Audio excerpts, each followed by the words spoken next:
A blessed and happy Sabbath to you all, Handsworth Seventh-day Adventist Church.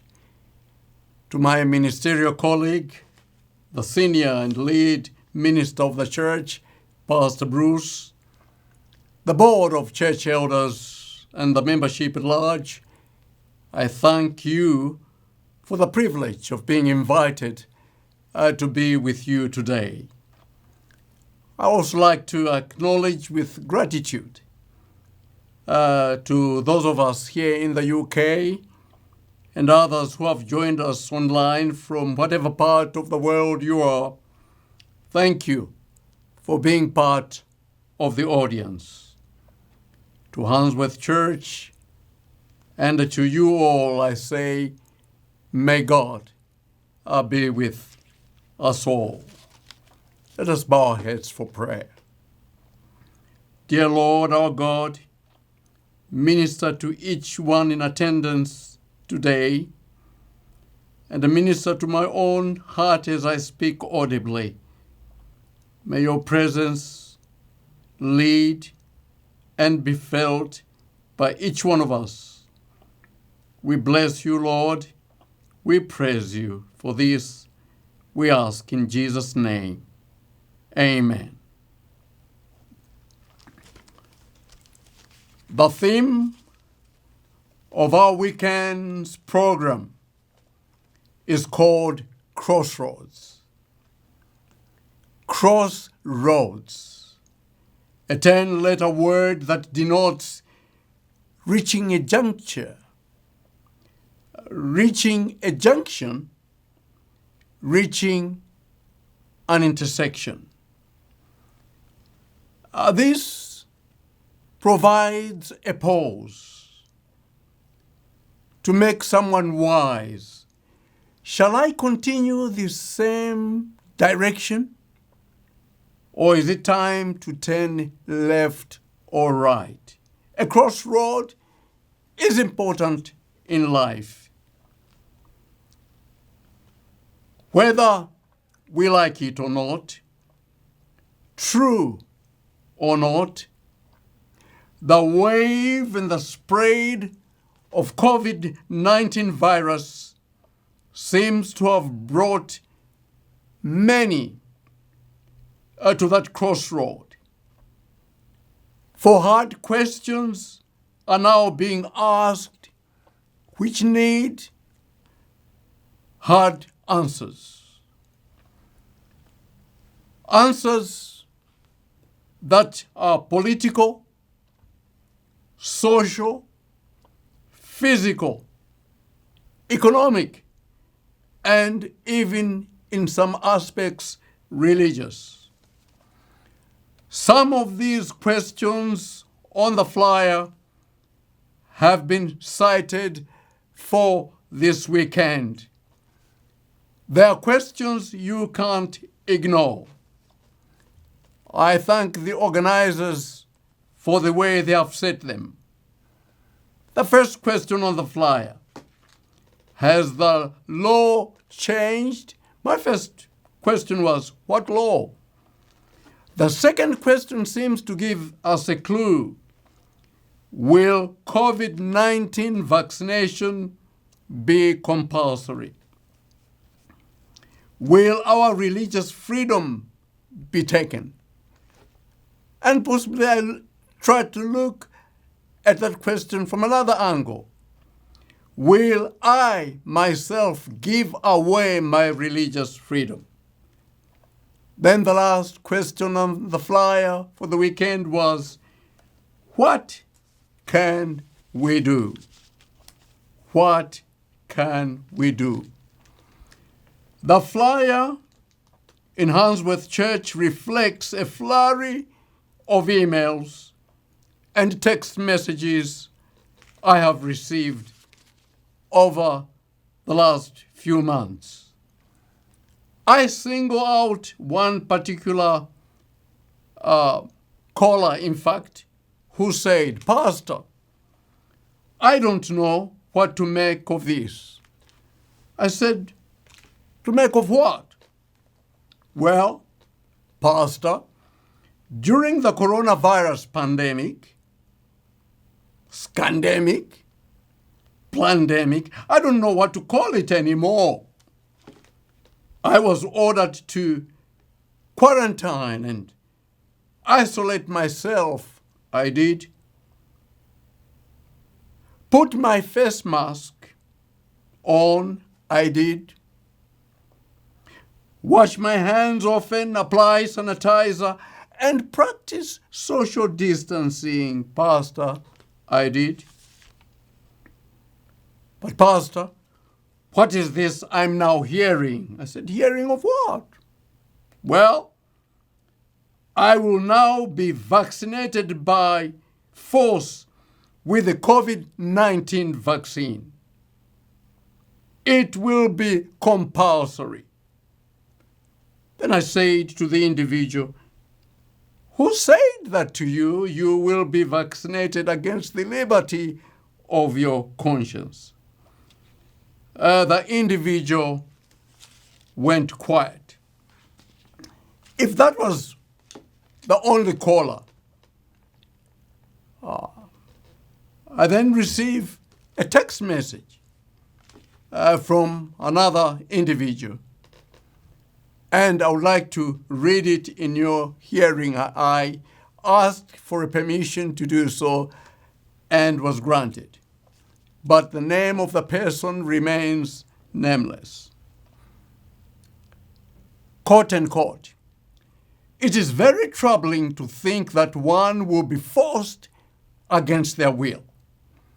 I don't think having this vaccination will do anyone any good, as a vaccine takes years to develop. And when one is found, if that's the case, we don't know what will be the repercussions of it and what it may cause. And is this the start of the mark of the beast? Does this go against God's direction for his saints? What is your take on this situation, Pastor?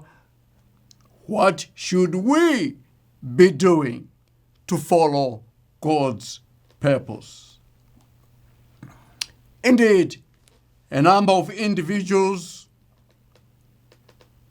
who too have expressed frustration, anger and resentment, anxiety and worry that already a piece of legislation has been passed to make mandatory vaccination lawful against the dictates of their liberty of conscience.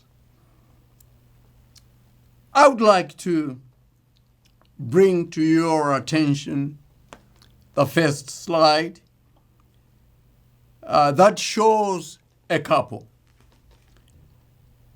Many have responded the way that the two individuals I read about have done. Some never saw this couple whose videos appeared on social media, but whatever they heard about them, they bought into it. Those who directly listened to them, they bought into it. Even those who listened and dismissed them outright, I would like to submit to you, did not help matters. If you thought that was all about this couple, I will play their videos. From time to time, I'll just play, if not a quarter or halfway, but I've been asked, particularly for those who may not have listened to these, you'll have the opportunity to do so. But then, from an international setting, you can see another video appear on social media. And this was also circulating around the world. purporting that a cure for coronavirus in a form of hydroxychloroquine had been found. And this was the cure for COVID-19 virus. And immediately, there were those who were stockpiling it, bringing in its wake some confusion. And what was very strange, this particular lady you can see from Texas went and made this pronouncement of this particular vaccine, not in Texas, but in Washington. Very interesting. The question is, how do we deal with this issue of COVID-19 vaccine? Coronavirus issue. Can a state or must a state force the vaccination on you against your will? This is what is being purported around.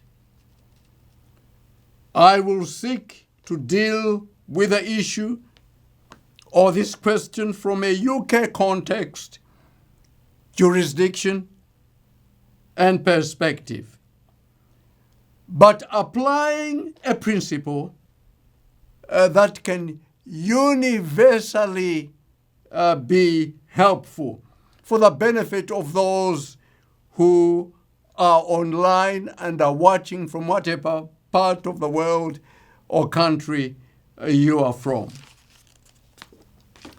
Beginning with a principle. And it is this I would like to invite you all to join me as we seek to use this principle in responding to this issue or any other issue that may be related to it. The biblical principle for this addresses not only the challenge, but the opportunity we may face from the challenge itself. In Matthew chapter 10, verse 16,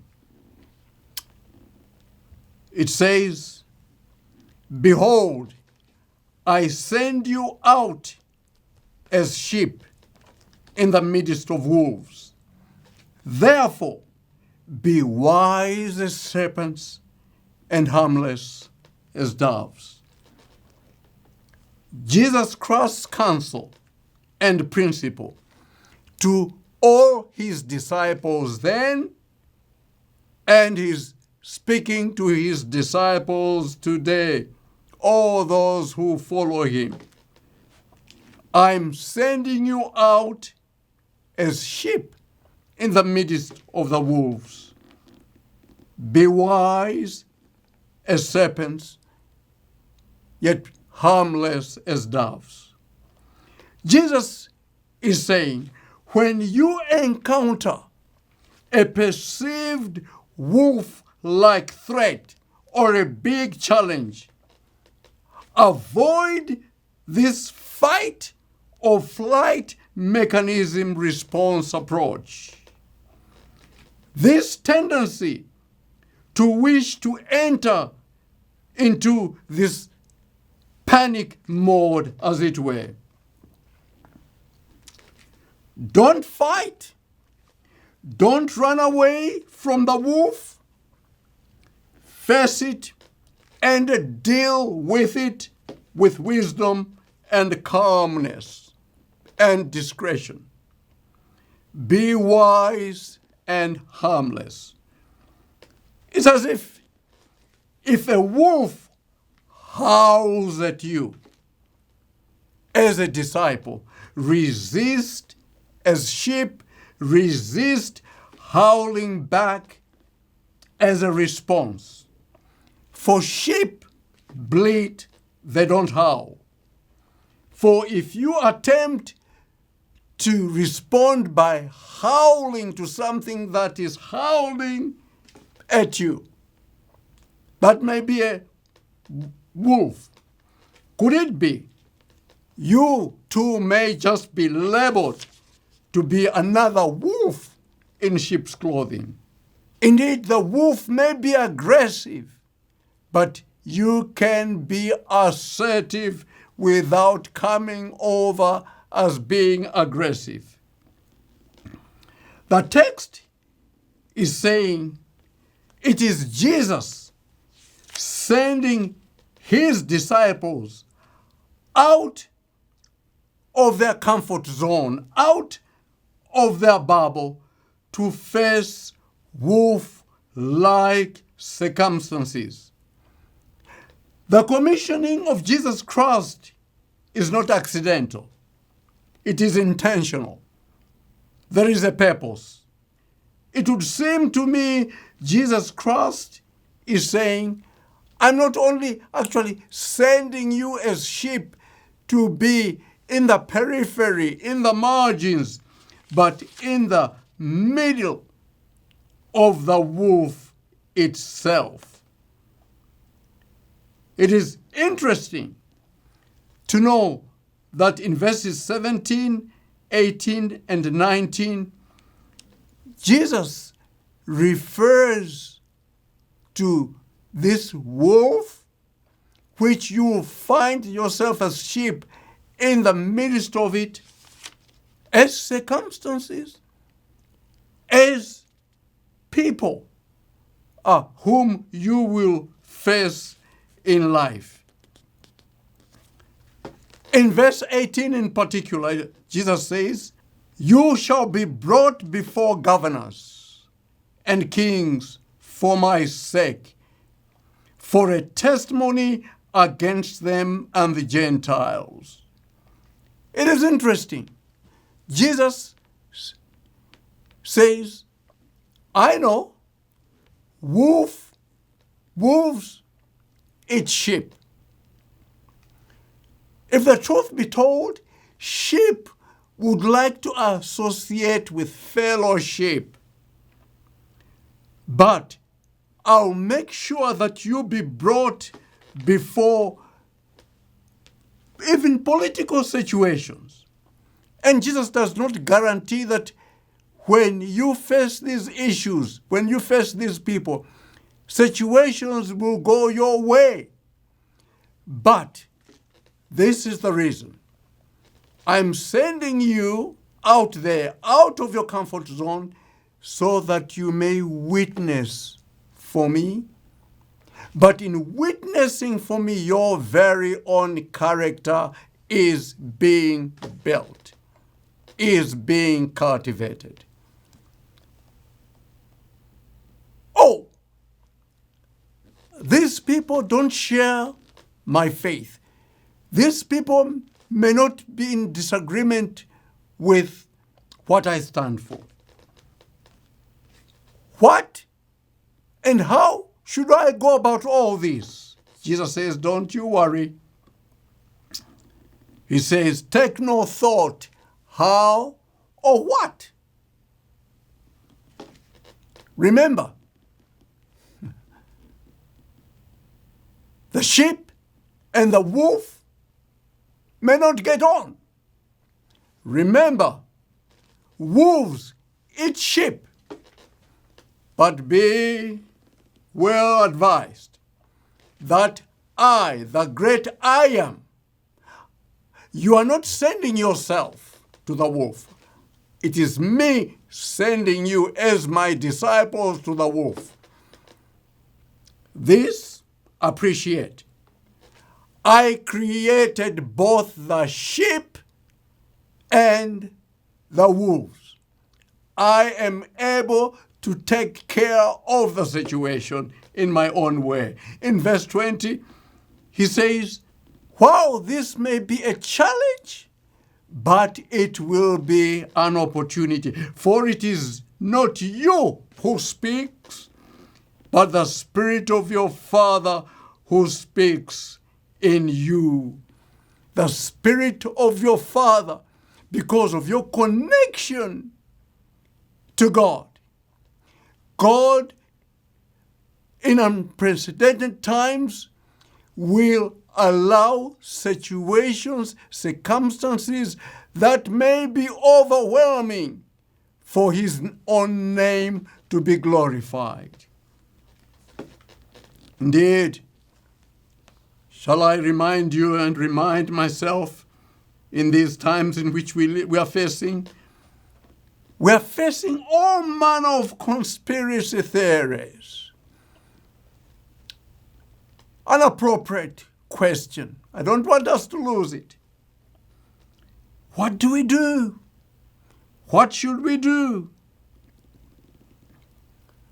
I would like us at this point that you join me. We put on now our wise and harmless thinking cap on. Please join me, because we are going now to go through areas that will need that combination to come through. It's interesting, isn't it? Jesus is not saying, I'm sending you out there, and when you get there, just kneel down and continue praying. Yes, have that connection with God. But I want you to be wise and not foolish. I want you to be harmless and not harmful. At a time like this in which we live, there are those already saying COVID-19 is a mark of the beast, as you heard in that text earlier. Others are running around. AI, artificial intelligence, is now the mark of the beast.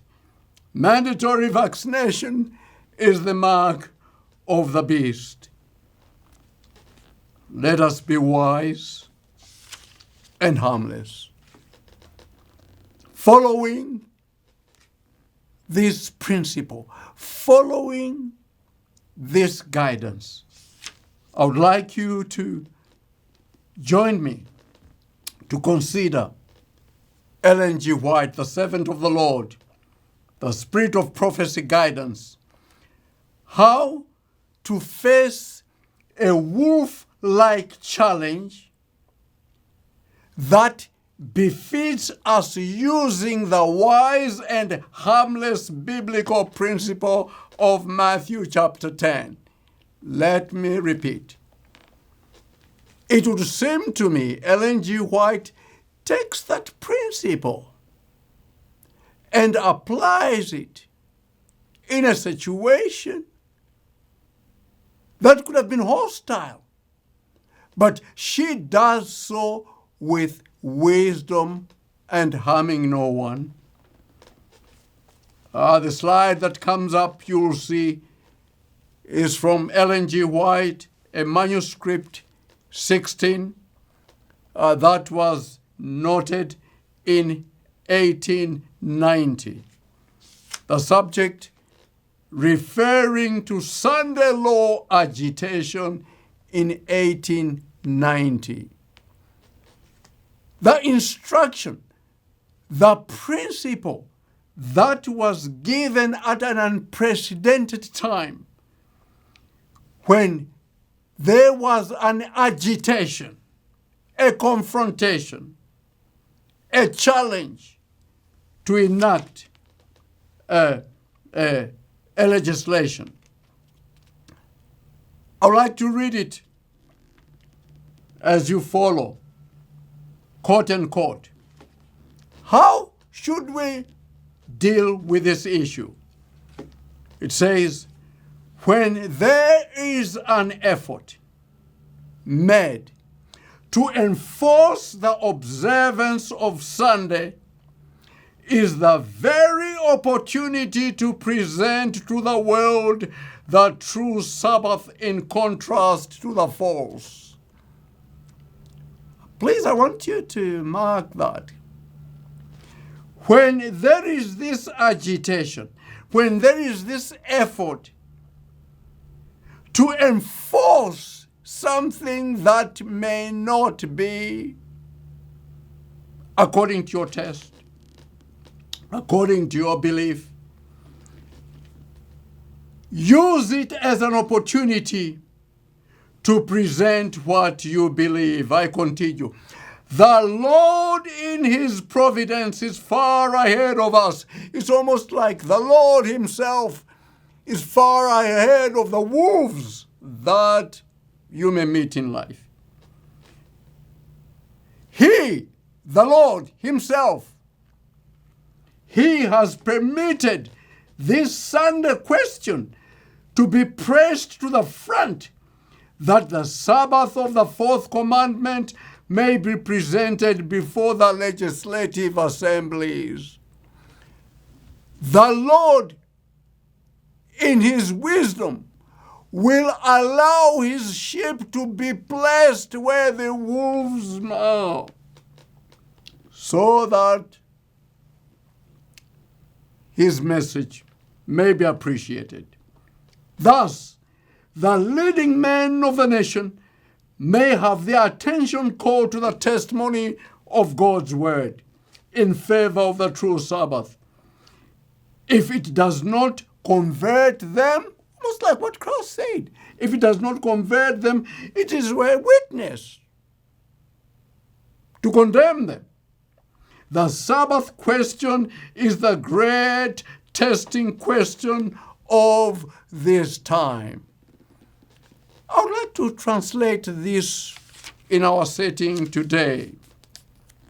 Look at the following slide. In keeping with referring to Sunday law agitation in 1890, can we bring it to our time? Referring to the liberty of conscience agitation in 2020. Reading the same passage, applying that principle to our time, it says, when there is such an effort made to enforce, I put insertion, mandatory vaccination, is the very opportunity to present to the nation, present to the world, the true liberty of conscience. In contrast to the false, the Lord in his providence is far ahead of us. He has permitted mandatory vaccination, if there is any, to be pressed to the front, possibly even in some countries around the world, to be pressed to the front. Why? So that the liberty of conscience may be presented to legislative assemblies. Heard earlier on, will our religious liberty be taken away? I'm saying, are we going to give it away by not bringing it to the legislative assembly for them to know what we believe? It's interesting. She goes on, if I may put it in our time. Well, if they don't buy into the importance of religious liberty, it's a testimony against them. And it could be the last sentence. Ellen G. White referred it to what? The Sabbath being the question at this testing time. Could it be liberty of conscience question is the great testing question for this time? You know, folk, could it be that you and I are just having a pre-run of the actual race to come? For if you and I can't grapple with wisdom, discretion, and harmlessness over mandatory vaccination, if we can't handle this, how are we going to handle what's ahead of us? The Lord is ahead of each one of us. Could it be? He has permitted this exercise in order to witness for God, but to build our characters as we get nearer and nearer to His soon coming. So, let us put on our thinking cap on, right on our frontal lobe, inscribed, "Be wise and harmless," as we now look at the two videos I mentioned earlier. There was a surge of all manner of posts on the Facebook and videos on social media, particularly these two. I want you to listen very carefully. What stand out is that they purport that changes had already been made to the Public Health Control of Diseases Act 1984 on the 27th of April 2020 to make the future vaccination for coronavirus mandatory. I would like that you listen attentively. And as we do so, I don't want you to be judgmental, because with conspiracy theories, all what is being said is not wrong. It's not wrong. Sometimes it can be a very tricky mixture of the truth and the falsehood.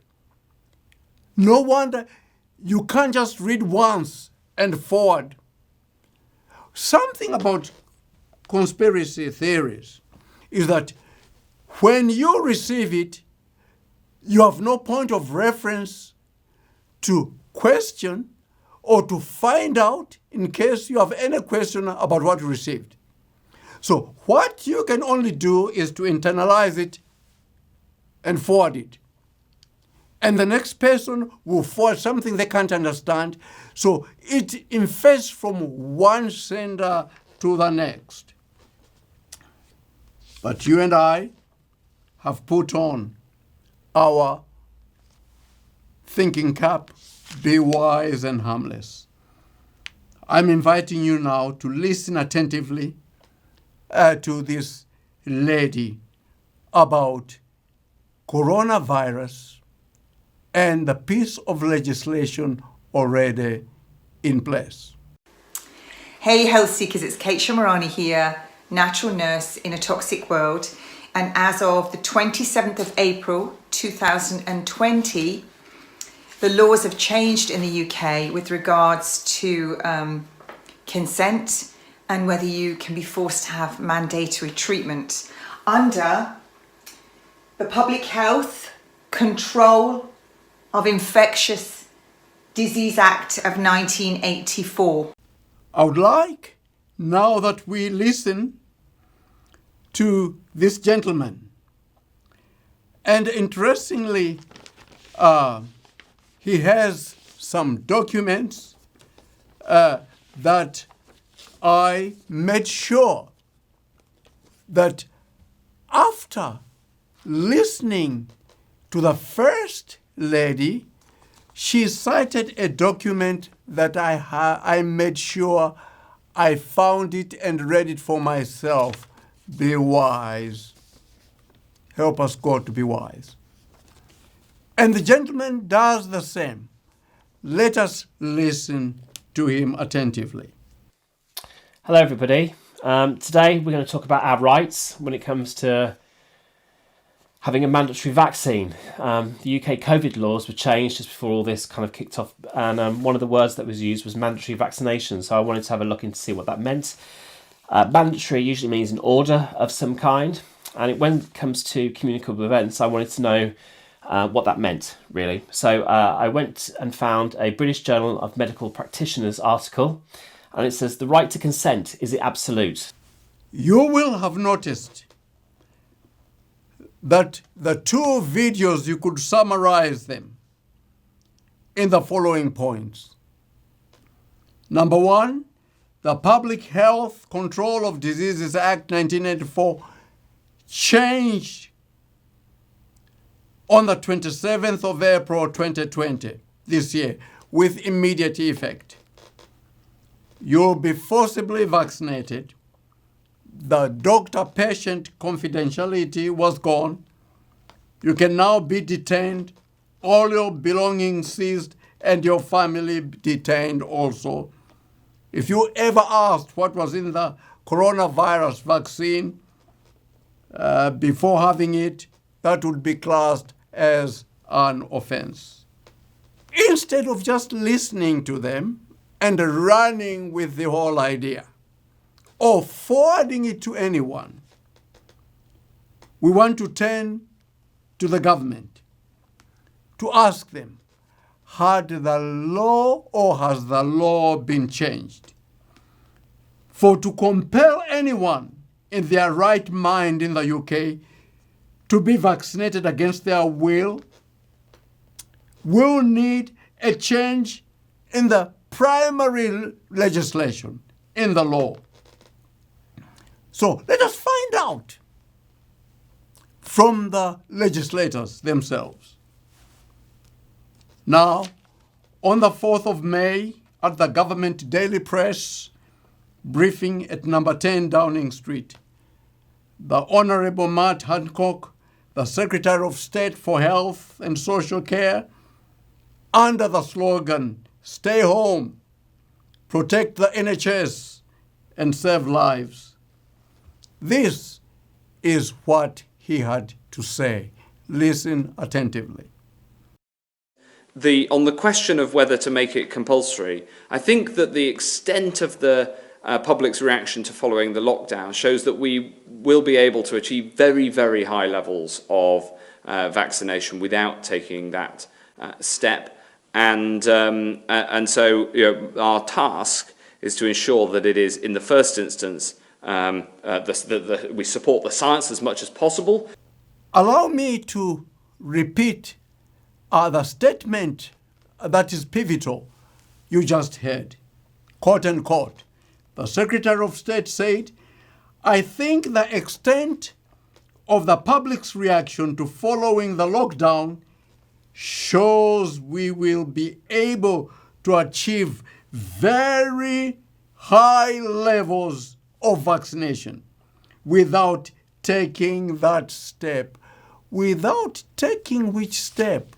The step of mandatory vaccination. That won't be needed. But then, 19 days later, this time under the banner, "Stay alert, control the virus, save lives." On the 21st of May 2020, at the Government Daily Press briefing at number 10 Downing Street, the Honourable Matt Hancock, the Secretary of State and Social Care, this time in response to a member of the public by the name of Finlay from Adrosan, who asked, this was his question from a member of the public, quote unquote, "If vaccine is developed, will it be mandatory? If not, how will you bridge the difference in opinion between those who believe it necessary and those who do not?" This was the response of the Secretary of State. And what I want you to notice this time, he's flanked by two advisors. Professor Chris Whitty, the Chief Medical Advisor, and Professor John Newton. What is interesting, I want you to listen to this. The question had to do with the mandatory vaccination. The two medical advisors focus on consent and not mandatory in their response. And I'll briefly comment after you have heard the Secretary of State for Health and Social Care and the advisors at number 10 briefing our press in Downing Street. Finley asks, if a vaccine is developed, will it be mandatory? And if not, how will you bridge the difference of opinion between those who believe it necessary and those who do not? Well, Finley, the first point to make is that we're doing everything we can to get a vaccine, and we will only recommend a vaccine if it is safe. And that means that if we get a vaccine, and I very much hope that we will, and we're working incredibly hard for that, and people are asked to vaccinate, to take that vaccine, then they absolutely should, because we'll only do it on the basis of clinical advice that it's safe. The question of whether it's mandatory is not one that we've addressed yet. We're still some time off a vaccine being available. But I would hope, given the scale of this crisis and given the overwhelming need for us to get through this and to get the country back on its feet, and the very positive impact that a vaccine would have, that everybody would have the vaccine. Can I add an additional point on that, which is essentially a technical point? If you think about vaccines, there are a lot of different sorts of vaccines, but you can broadly use them in two ways. The first way, the way which everybody thinks about, is as an epidemic-modifying vaccine. This is you give it to the whole community, rather like MMR, and that protects everybody from getting these infections. But the other way you can use a vaccine is that you can use it as a disease-modifying vaccine. You give the vaccine to those people who are most at risk. And you might do this because there isn't enough vaccine, so you'd want to protect the people who are most vulnerable, or you might do it because it's a partially effective vaccine that can stop people dying, but is not enough to stop the transmission of the virus. And in that case, you would give it to a much smaller number of people. Now, clearly, in that second group, you are absolutely doing it only to protect the person who is being vaccinated. And if they choose not to have that protection, it doesn't affect anybody else. That is simply their choice. But then they obviously are denying themselves the protection that this kind of vaccine could provide. Thanks very much, Chris. John? Well, Secretary of State, just a more general observation about vaccine programmes, that the most successful vaccine programmes tend to be by consent. So what really matters is clear explanation of the benefits and risks, any risks that are associated with the vaccine, and a really good system to make the vaccine available to everybody who needs it. So although some countries have adopted mandatory programmes, the most successful programmes tend to be done on the basis of consent, good information, and good delivery mechanisms. But clearly, mandation is there, can be used in some instances. It is interesting that this time the Secretary of State gave this response. The question whether it's mandatory is not one we have addressed yet. We have addressed yet. But the two advisors you listen to, not once did they mention the word mandatory vaccination, more leaning towards consent. In fact, Professor John Newton, you'll have heard, said, quote unquote, vaccine programs were successful by consent, almost suggesting not by mandatory, on the same briefing. Vaccine programs were successful by consent. Albeit later on you may have heard the word mandation. I want to believe he was referring to minors, those incapacitated, or the mentally ill who could not decide for themselves, but someone in his right mind, and you're able to decipher the information, you needed to give your consent, as it were. I want to say at this briefing, the media took note, and I quote here.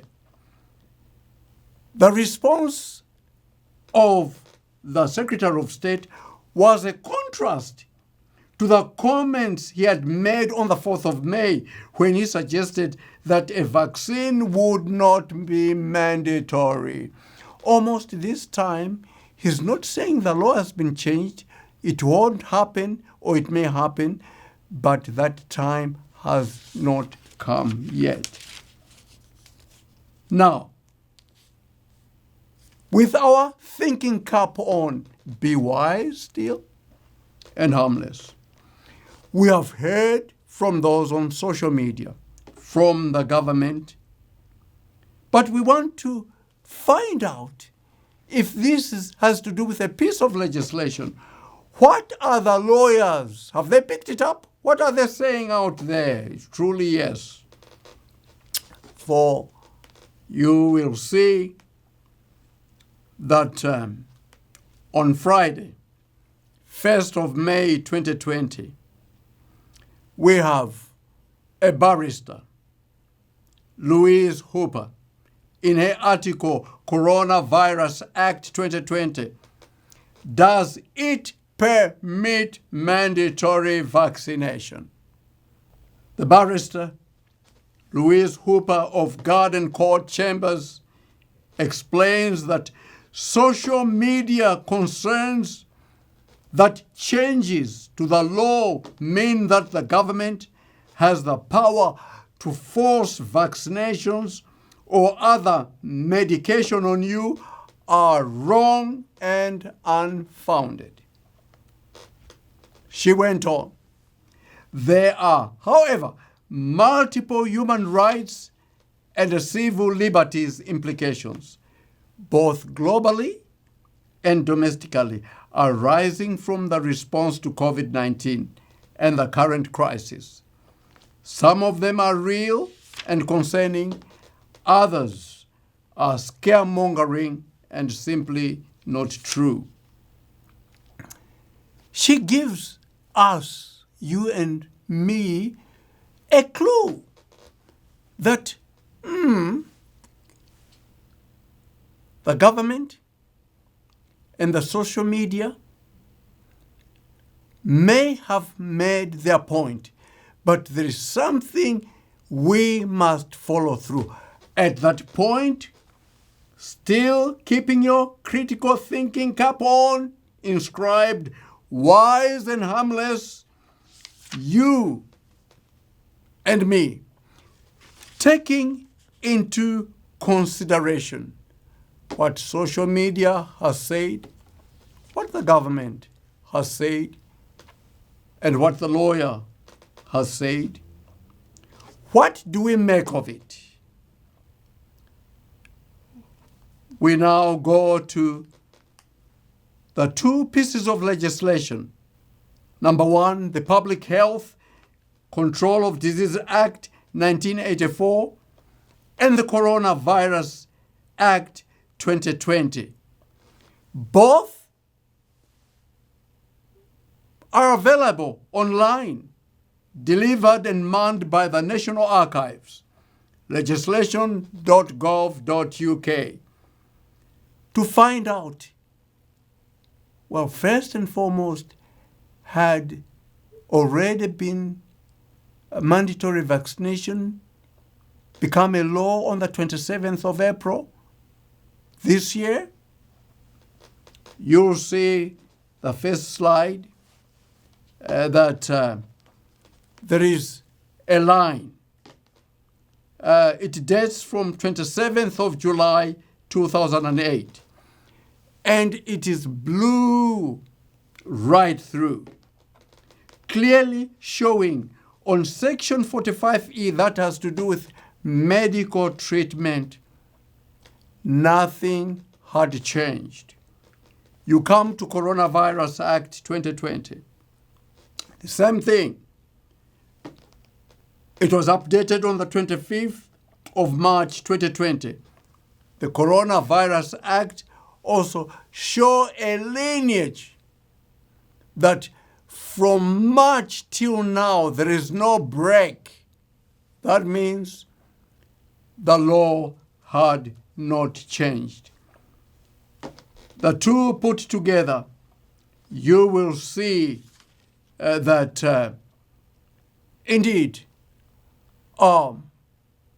if ever they were to be changed, obviously we would know as it were. I would like us also to affirm what the case law has said. I refer you to the slide that has the dictum of Lord Donaldson regarding T, Adult 1982, published in the All England Law Report. This was a case on an adult refusal of medical treatment. The adult has just been named as T.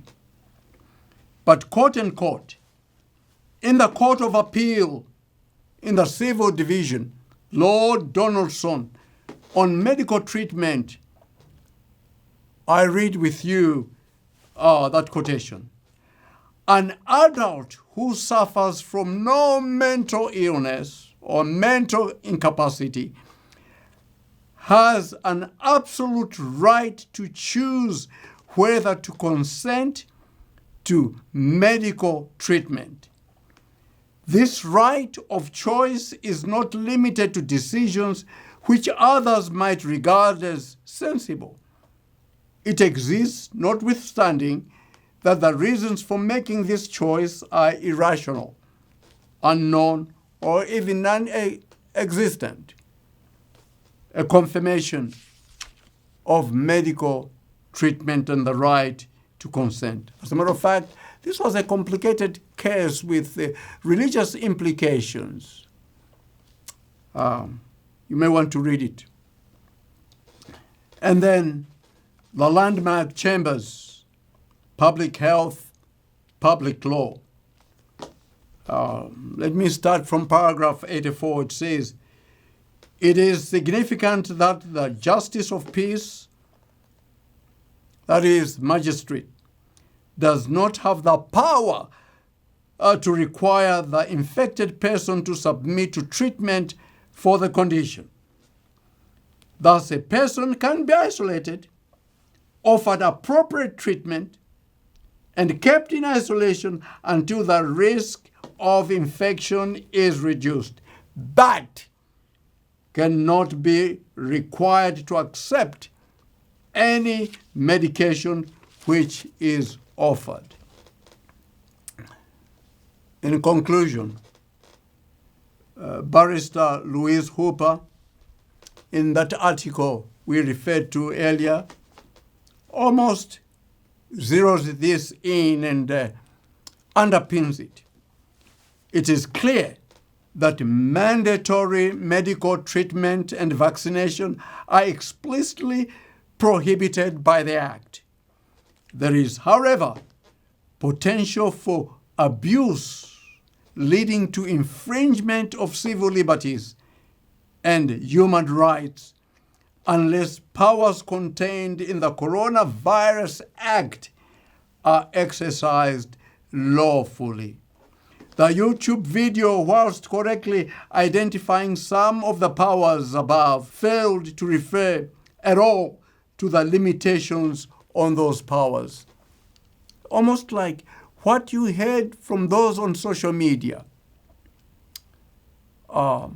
They raised some issues you can't dismiss, but they were not able to pinpoint from a logical perspective. She cautions powers under the Act are restricted to those circumstances where the exercise of the power is proportionate and necessary, and for the shortest time possible. What is reasonable, proportionate, and necessary is likely to change over time and is open to interpretation. Now, there are terms, legal terms like proportionate, necessary, reasonable. These could take different twists and turns. No wonder, finally, she says, as with any legislation dramatically affecting civil liberties, there is a need for vigilance to ensure the state does not overstep its boundaries, and an effective remedy when it is done so. Therefore, really, what it is, I submit to you, we have to remain vigilant, as it were. I'm mindful that these challenges are upon us and will continue. But more than just looking at the challenges that we face, there are great opportunities that avail us, that transcends the big challenges. You may have, or you may take precautionary measures of putting on your masks, your PPEs. But I would like to invite you, and in and through others, to use this opportunity to invite as many, while making those precautionary measures, for the fear of not wanting to contract COVID-19 virus, for us to be reminded of Isaiah 41 verse 10, where God, who is able to deal with the wolf, to deal with the sheep, says, "Fear not, I am with you. Be not dismayed, I am your God. I'll strengthen you. Yes, I'll help you. I'll uphold you with my right hand of righteousness." At the time such as this, when there's this great fear, you and I can bring renewed hope. Indeed, on COVID-19 virus, folk are being encouraged, particularly those on the front line, to put on the PPE, personal protective equipment. It has 6 parts: to defend and to make sure that one does not contract the virus. But can I submit to you, while we face coronavirus as a challenge, why can't we, and along with those others we invite, follow on like Ephesians 6 verse 10, as we reach that crossroad now, to pause with a spread that is taking its toll. Ephesians chapter 6 verse 10 says, "Finally, my brethren, be strong in the Lord and in the power of his might. Put on the whole armor of God, that you may be able to stand against the wiles of the devil." In verse 12, "For we wrestle not against flesh and blood, but against principalities, against powers and rulers." Indeed, you may have your PPE, but God is providing his GPE, God's protective equipment, not only from COVID-19 virus, but from sin virus, the cause of COVID-19 virus, and all other flu plus viruses that may even ensue in the future. God is providing us that armor. What is interesting, if you put the two together, the PPE and the GPE, there are similarities, but there are also differences. If you look, The COVID-19 virus protective equipment has 6 parts. The GPE has also 6 parts. What is interesting, you cannot ignore PPE when in the front line. You must put it completely from the sole of your foot to your head, to the crown of your head, full protection. Even then, it may not guarantee an escape from the virus. Indeed, the GPE, Ghost Protective Armor, also has 6 parts. You must put it completely. The helmet of salvation, the breastplate of righteousness, the belt of truth, the shield of faith, the sword of the Spirit, and the gospel of peace. Each section of the entire body completely covered. And what is exciting to follow through the differences, though, between the two. While the PPE may just defend, protect you from the virus, if ever it does, the GPE does not only defend, but it attacks the sin virus. Indeed, the head, the chest, the waist, but also the left hand, as it were, with a shield of faith. And on your right hand with a sword of the Spirit. So here you have a protection that is complete. But then it ends up with the feet of the gospel of peace. Hence, my brothers and sisters, going back to where we started, crossroads. As we come to the crossroads, may God help us not to be intimidated. May God help us not to howl like wolves. God help us to remain sheep in the midst of wolves, but sheep that are carrying the gospel of peace in a helpless and restless world. It is with this in mind that I would like to encourage you and to encourage us.